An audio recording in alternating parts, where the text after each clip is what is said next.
Inesa Gaxen protagonista izango duen pastoralaren errepikak hasi dira jadanik. Xarnegu eskualdeko herrien eskutik 2024ko ekainean taularatzeko asmoa dute, eta egile, erregenta eta parte hartzaileekin izan gara.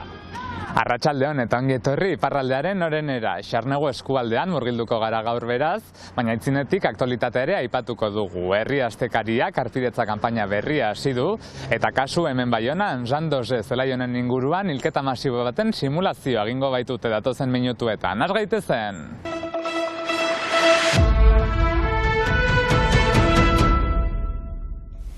Hilketa masibo baten ariketa izanen da gaur arratsaldean Baionako Jean Dausez errugbi estadioan. Une tuerie de masse, une attaque terroriste qui sera... Errugbi partida baten hasieran hilketa masibo baten simulakroa izanen da. Datorren urteko Joko Olimpikoen kari eginen duten ariketa. Biktimak hartatu eta terroristak neutralizatzea izanen da helburua, azaldu du prefetak. 600 lagun inguru hartuko dute parte ariketan, segurtasun eta larrialdi zerbitzuak, polizia judiziala eta terrorismoaren aurkako polizia zerbitzuak, militarrak, zerbitzu judizialak eta bar luze bat. Public à ces moments-là des familles en général, c'est est-ce que mon enfant était dans cette... Izan ere horrelako gertakari batean jende hartatu behar da eta aldi berean biktimak identifikatu, familiak etortzen direlako galdezka, nire semea biktimen artean alda. Eta hori guztia ezin da paper batean idatzita egon. Horrelako ariketak behar dira nola jardun ikasteko. Trafikoan eragina izanen du eta soinu ere izanen dela ohartarazi dute, leherketak, tiroketak eta ambulantziak besteak beste. Departamentuan inoiz egin den horrelako ariketa handiena izanen da hau.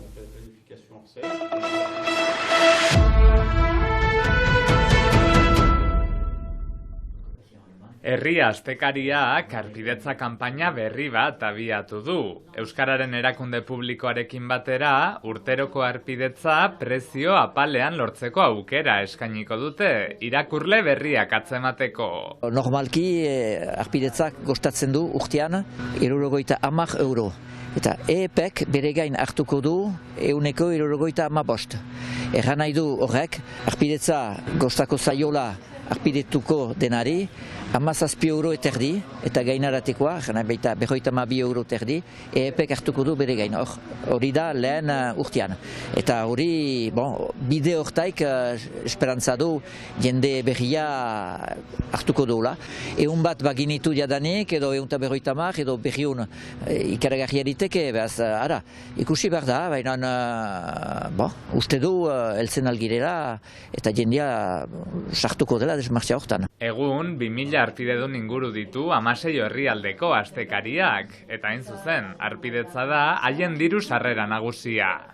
Datorren urtean 80 urte beteko dituztela eta haien jarduera segurtatu nahi dute. Bide luzea ere manatu, 1954an sortua, ez da guti. Astekari errikoi bata, jenderi erri tipieri eta errietako berri tipieri emaiten du lekua. Hori ere, ez dute berba beste edabide batzutan olakoek aurkitzen. Euskalkieria txikiak gira, Euskara Batuari ere bide egin bertzaio, gero eta gehiago, ateratuko baita Euskararen geroa, eta ara, hola ebilki gira, eta nahi ginuke aintzina segitu albezain luzaz biztan da.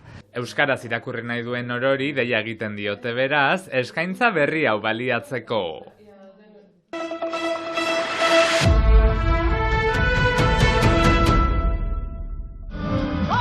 Xarnegu pastorala martxan da. Inesa Gaxen protagonista izanen duen Xarnegu eskualdeko pastoralak ekainean ikusiko du argia, baina errepikak hasi dira jada. 3. bilkuran 100 bat agertu dira, eta badira 7 herri, eta aldatzen gira igande guztietan, errepiko guztietan lekuz, dinabizatzeko herri bakotxa. Pastoral elebiduna Itxaro Bordaren eskutik eta bertakoa kamarrekoa den Iban Barreire gaskoiera zidatzi bitu ere zatiak. Batzuk emaiten dute beti eskuaraz, bertze batzuk gaskoinez, eta beraz aski normalatzauko eta pozgarria olako proiektu batien gure bizkuntz horien integratzea. Nire horkoan ez horagarrikoa bastidatik kilometro eskasetakoa, eta horagarren ere jende asko bada gaskoiez ari dena. Jana nahi dut nahasiak direla bi hizkuntzak, bi kulturak eta horren gainerat beste kultura bat etorri dela, hori da frantses kultura, beste bi kulturak ezabatu nahi izan dituena, baina hor dago ura ere bere likoa atzeman ezinez. Egan nahi dut horrekin, kultura horik oro gureak direla, eta gureak direla erraiten dutararik gaskoienak eta euskaldunenak. Quand man demanda d'escrire les paraules Aukera hona da parte hartzea, bizi partekatu nahi dugu, eskatu zidatelarik idaztea gustukoa izan nuen. Bertsuak eta kantuak daude atseginak dira. Escrivit causas avant, on peut même ne m'aurait pas été quelle demande. Mais le fait de m'attaquer à versets et à cançons, en aquell encastre que estan de veig i que fora gradiu. Naturala da pastorala elebiduna izatea Peioren hitzetan Xarnegu herrietako ezaugarri. Euskal Herriak Biarnoarekin eta Landekin muga egiten duen lurraldean hain zuzen. Ez un proiekt duz broiz, duz grantz, duz importantz eta nuz hautz. Importantea da helburua herritarrak elkartzea baita. Pastoral honi esker Xarnegu eskualdekoak elkartzen gara berri. Qui s'est rendu possible mercez à la pastoral charnel aquesta. Eta Pantxikaren aspaldiko ametsa ere, bada pastorala hau zuzentzea. Banuan buruan badu aspaldi zen da ni sortu niz Barkosen eta Biarno herritik han ikasketak egin eta hola. Eta bazen beti bata beste kontrako zerbait biarrenesak euskaldunen kontra. Eta beti banuan buruan muga batetan behar nuela zerbait egin.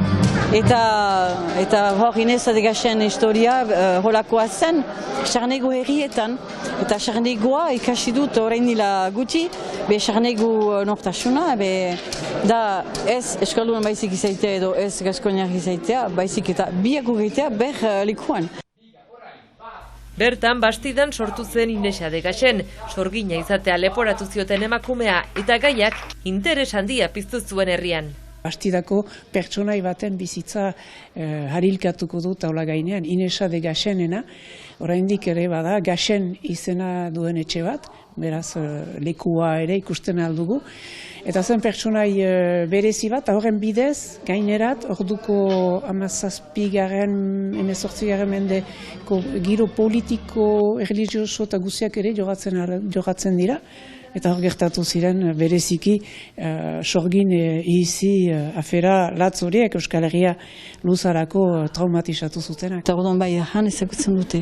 Eta bizik konten dira berriz huizilik zentabon. Ineza ezakigun ora joan zen, eta pentsatzen du gure artean dela egun.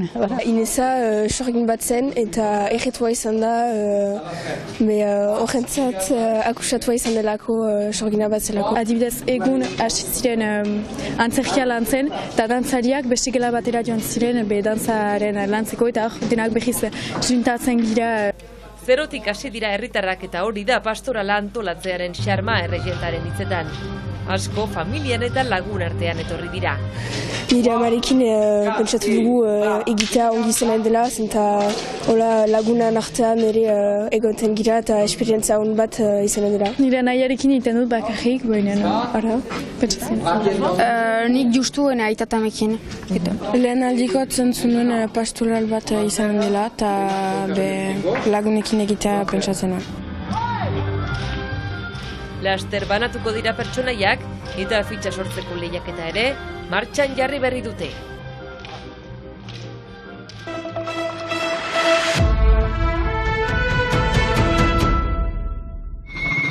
Biarritzeko lurrama azoka ikusgarri anitzen erakusleio ere bada. Aurten adibidez, Beasaingo Haurtzaka taldea etorri da haien dantzak erakustera. Goierriko dantzak eskaini dituzte nagusiki, Igartzako dantzak deiturikoak.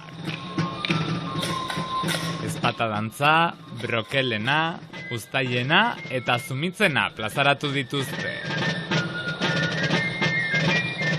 Gaurko saioa Haurtzaka taldearen irudi hauekin agurtuko dugu. Bihar arte!